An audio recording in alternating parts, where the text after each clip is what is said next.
simple camping trip with my husband and his family by a small, remote lake in New Mexico. Our group, about 10 strong, set up camp alongside another group of 6 people in the next site.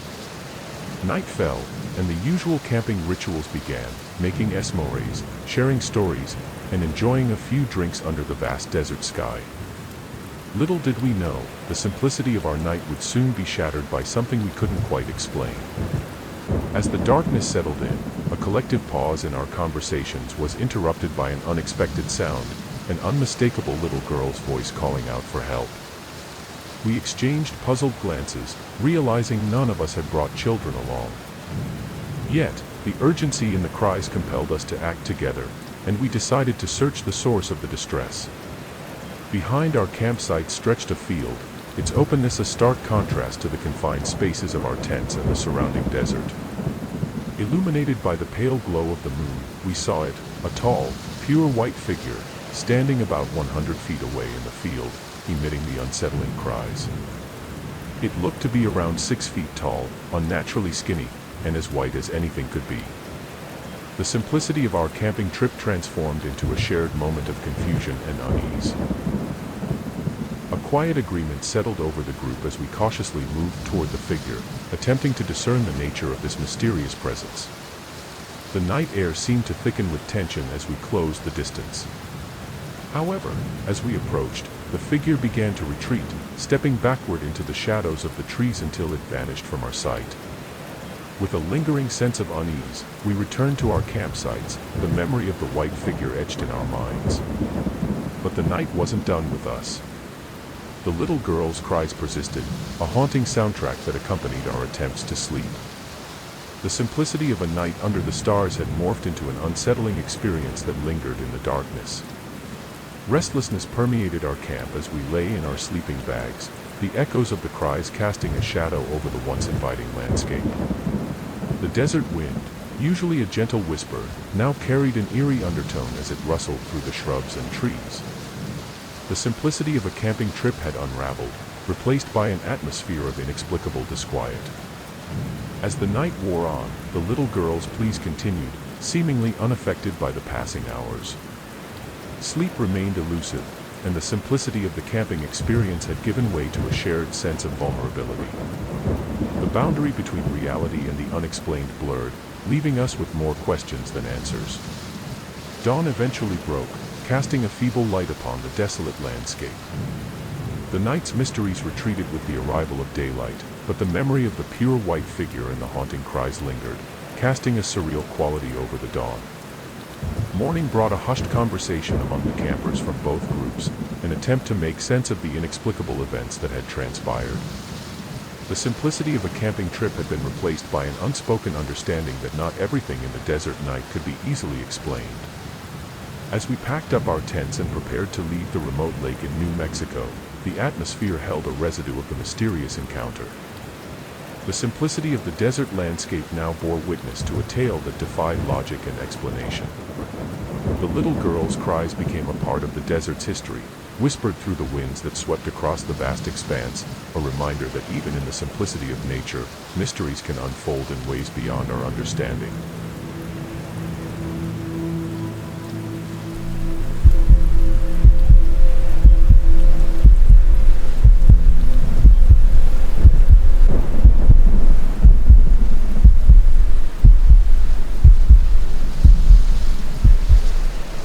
It was a cross-country journey, a road trip etched in my memory from when I was 16, accompanied by my mom and 20-year-old sister. Despite the late hour, we were well-rested and alert, cruising along an interstate that stretched into the obscurity of the night. The hum of the engine and the rhythmic swing of the car lulled us into a contemplative state as we embraced the vastness of the journey ahead. As we ventured deeper into the night, the need for gas and a bathroom break compelled us to seek refuge at the only rest stop within a staggering 200-mile radius. The decision to pull into that particular oasis would unravel an inexplicable tale that still haunts our collective memory. Upon arrival, a peculiar sense of discomfort settled over us, a feeling foreign to the familiarity of previous pit stops along our journey. The air carried an intangible weight, and even the customary chirping of crickets seemed to falter in the face of an unseen tension. Undeterred, My mom and sister embarked on the essential task of a rest stop visit, leaving me alone in the stillness of the car. The scene unfolded with a semblance of normalcy. A van filled with teenagers on a road trip buzzed with laughter at the gas station, and a small gray car occupied the pump in front of us. Two young men stood outside the car, their presence registering in the periphery of my awareness. However, as minutes passed, an unspoken unease grew within me. We had traversed the roads for days, encountered numerous rest stops under the cloak of night, and never before had we felt a shiver of fear. The mundane act of a pit stop had inexplicably transformed into a disconcerting experience. The teenagers at the gas station, seemingly spooked, voiced their discomfort, unable to get the pump to cooperate. Their hasty departure left me alone with my thoughts, and my attention gravitated toward the small gray car. The two men remained unmoved, as if suspended in time. No conversation, no fidgeting with phones, just an eerie stillness that defied the natural course of things. In that solitary moment, with my family temporarily absent, an indescribable tension hung in the air. The night seemed to hold its breath, and the car in front of us, with its enigmatic occupants, became the focal point of an unspoken mystery. I hesitated, torn between the impulse to investigate and an unexplainable sense of caution. Before I could act, my sister and mom returned to the car, their hurried footsteps echoing the urgency of their departure from the rest stop building.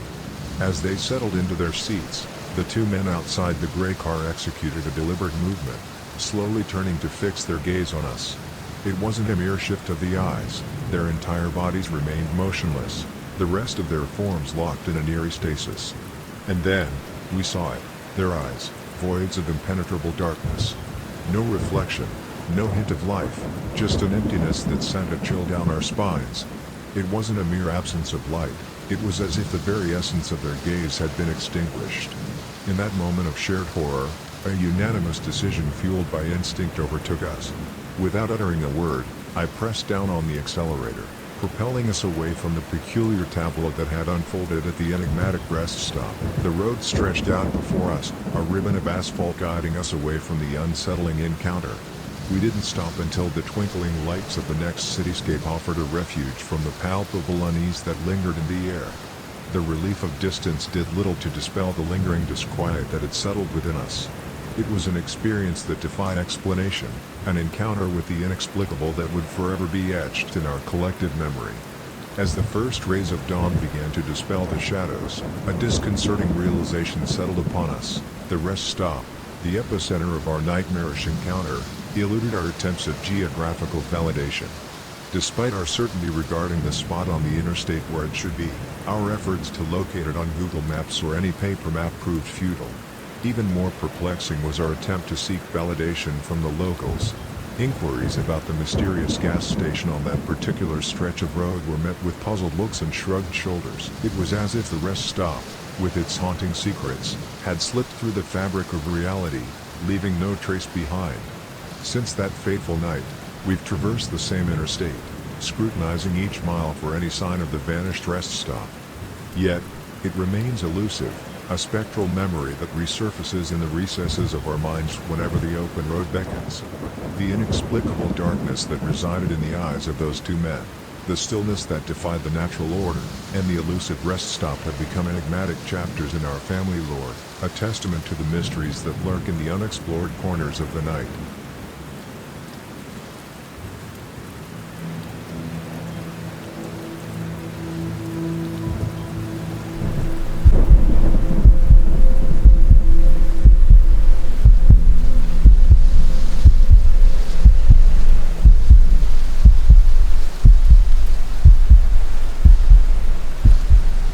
Early in my career as a psychiatric nurse, I found myself working in a residential mental health facility, a place that held stories of resilience, struggle, and the enigmatic case of Marion Boucher.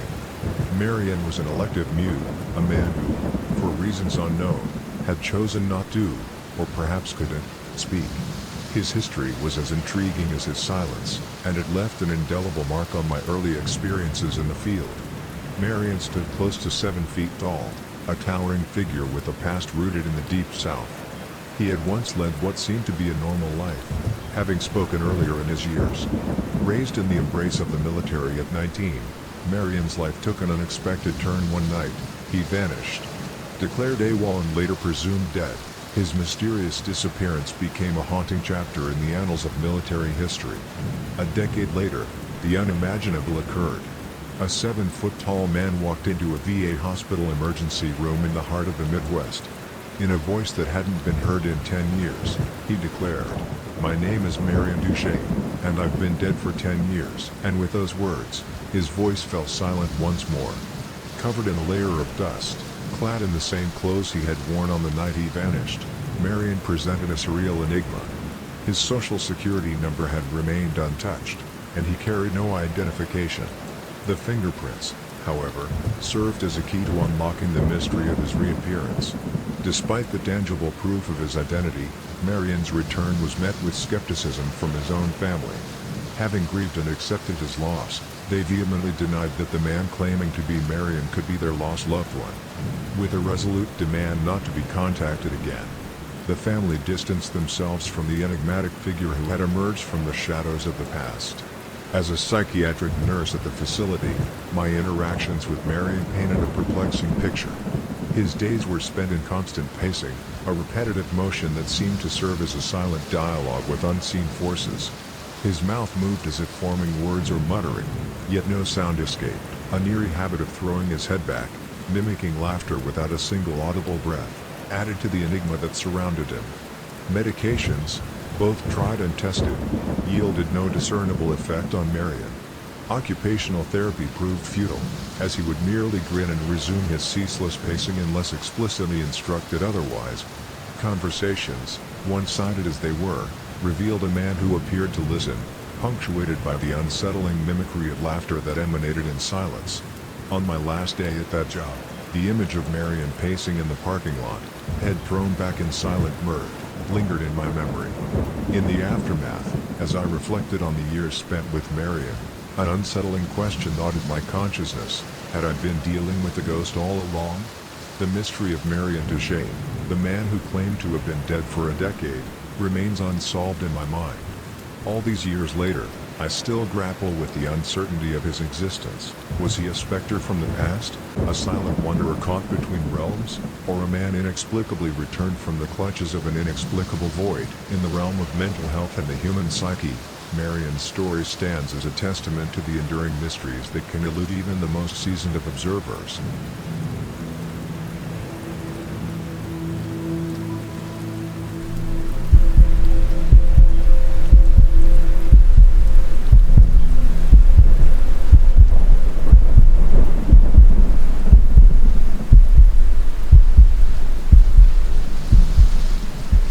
Deep in the heart of the Appalachian Mountains, there's a place untouched by the hands of time. A dense forest cloaked in shadows, where the pines stand tall and whisper secrets to the wind. This is where our story begins, an ordinary camping trip turned into a nightmarish ordeal that none of us will ever forget. It was a crisp autumn weekend, and my friends and I decided to escape the hustle of city life for a camping adventure. We chose a remote spot nestled between the towering trees, far from the beaten path. The air was filled with the earthy scent of fallen leaves, and the only sounds were the crackling of the campfire and the occasional rustle of small creatures in the underbrush. As the night set in, we gathered around the fire, trading stories and laughter. The warmth of the flames danced with the chill in the air, creating a cozy atmosphere. Little did we know that the tranquility of the forest was merely a facade, hiding something more sinister. As we settled into our sleeping bags, the forest seemed to come alive with an eerie energy. The wind carried whispers through the trees, whispers that were more felt than heard. It was as if the very essence of the woods was trying to communicate with us, but in a language we couldn't comprehend. I shook off the uneasy feeling and attributed it to an overactive imagination. We were in the wilderness, after all. Strange sounds were par for the course. However, as the night wore on, the whispers grew more distinct, more deliberate. It was as if the forest itself was trying to warn us of an impending danger. Unable to ignore the unsettling atmosphere, we decided to stoke the fire and keep a watchful eye on the surrounding darkness. The flames flickered, casting eerie shadows that danced across the trees. That's when we heard it, a distant, mournful howl that sent shivers down our spines. It was a sound unlike any we'd heard before, a haunting melody that seemed to echo through the very soul of the forest. Brushing it off as a coyote or some other nocturnal creature, we tried to focus on the crackling fire and the camaraderie between us. Yet, the howls persisted, growing louder and closer with each passing moment. The once familiar woods now felt like a labyrinth of shadows, concealing unseen horrors. As the fire dimmed, so did our bravado. We huddled together, our eyes scanning the darkness for any sign of movement. The whispers in the wind became more urgent, as if pleading with us to leave this place before it was too late. Then, without warning, the forest fell silent. The howls ceased, and even the wind seemed to hold its breath. We were left in an oppressive stillness that pressed against our eardrums. It was in this eerie quiet that we heard footsteps, soft and deliberate, like someone or something stalking us from the shadows. Fear gripped us as we strained to identify the source of the approaching footsteps. Our flashlights revealed nothing but the gnarled trunks of the ancient trees. The darkness played tricks on our minds, and paranoia took root in our hearts. In a feeble attempt to break the tension, one of my friends nervously called out, "Is anyone there?" The only response was the echo of his own voice, swallowed by the vastness of the forest.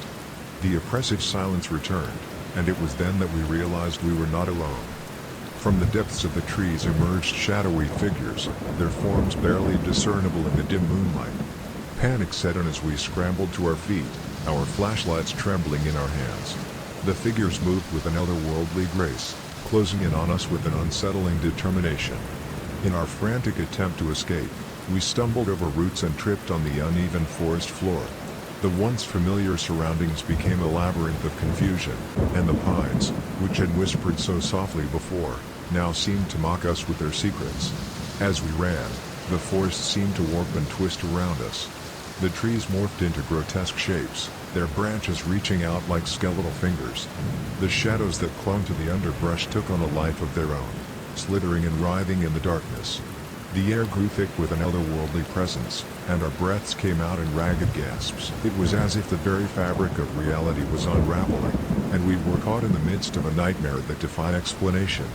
The forest, once a haven of natural beauty, had transformed into a malevolent entity that sought to ensnare us in its grasp.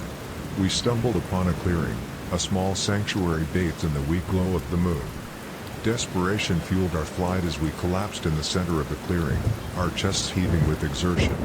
The shadows that pursued us seemed to retreat at the edges of the light, their formless shapes recoiling from the illumination. As we caught our breath, a guttural growl resonated from the darkness beyond the clearing. Our heads snapped in the direction of the sound, our eyes widening in terror. Emerging from the blackness was a creature unlike anything we had ever imagined.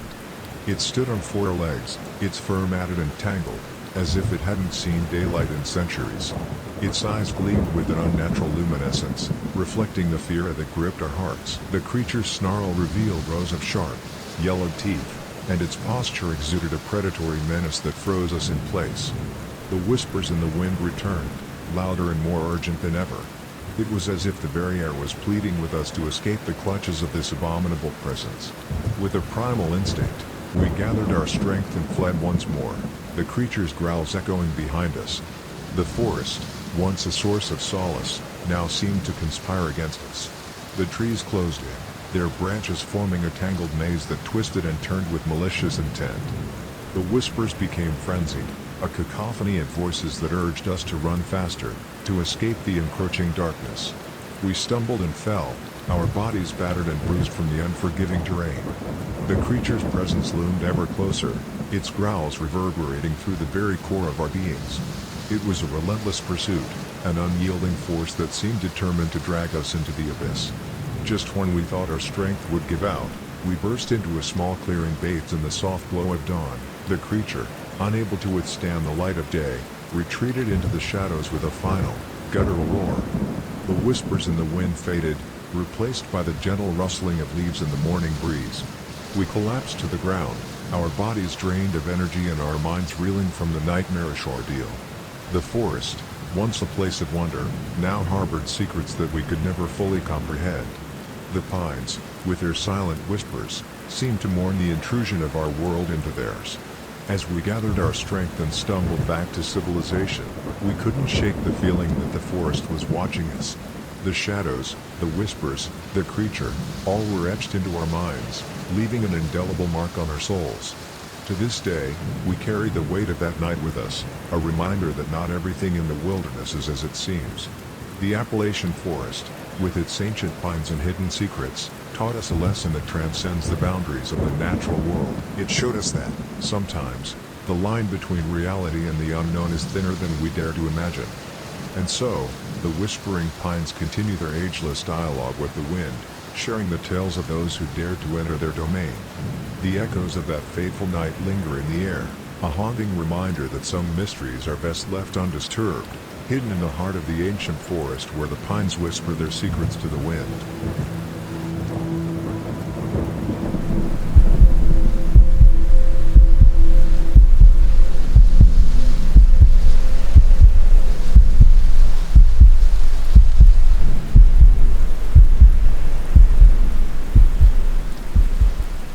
One of those nights that lingers in the recesses of my memory, a tale etched in the eerie glow of moonlight in the shadows of a massive graveyard. My friends and I found ourselves navigating the winding paths of a friend's ancient Subaru, its tired engine groaning in protest as we ventured into the heart of the resting place for the departed. The graveyard, vast and somber, stretched before us as we cruised along weathered paths. Eventually, we decided to park the beat-up Subaru and explore on foot. A hill led us to a quiet pond, its waters reflecting the pale glow of the moon. There, on the other side of the pond, perched on a rock, sat a mysterious figure. The silhouette was an unsettling void, devoid of discernible features, save for the distinct outline of what seemed to be an old-style top hat. In the foolish audacity of youth, we waved and greeted the enigmatic figure with a hearty hi. Our greetings, however, fell on silent ears, as the figure remained motionless on the distant rock. Suddenly, as if stirred by an unseen force, the figure leaped to its feet.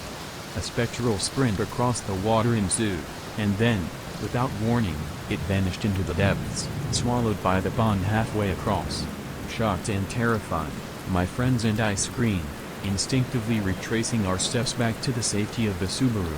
As we reached the car, dread set in. The old Subaru, faithful in its quirks, refused to start. A mysterious banging echoed from the back of the car, intermittent but chilling. No visible source for the sound revealed itself in the dark night. Panic set in as we fumbled with our phones, desperate to summon help. Yet, the graveyard held us captive, cutting us off from the outside world. No cell service, no lifeline. Frantically dialing my mom for assistance, I was met with the frustration of a silent phone screen. None of us could connect to the outside world.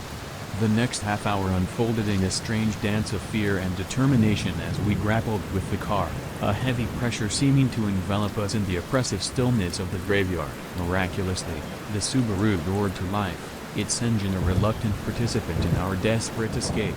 With the pedal to the metal, we sped away from the graveyard, leaving the haunting shadows behind. As we crossed the gates, a collective exhale escaped us, accompanied by the return of cell service to our phones. One thing lingered in the air, an indelible certainty that someone or something had shared that graveyard with us, a presence beyond the realm of the living. It wasn't an ordinary encounter with an animal or a human, it transcended the boundaries of the natural world. The graveyard, now a distant memory in the rearview mirror, left us with unanswered questions and a lingering unease. The spectral figure on the pond, the banging on the car, and the inexplicable loss of cell service converged to create an otherworldly experience that defied explanation. In the tapestry of that haunted night, the graveyard's secrets remained locked away, leaving us with a tale to share, a tale of the supernatural that whispered through the ages, reminding us that sometimes, the boundaries between the living and the unknown are thinner than we dare to believe. Welcome to Radio Hell. Hit that subscribe button and ring the notification bell to stay updated on the latest true horror stories. Share your thoughts, reactions, and personal encounters in the comments section. Thank you for watching.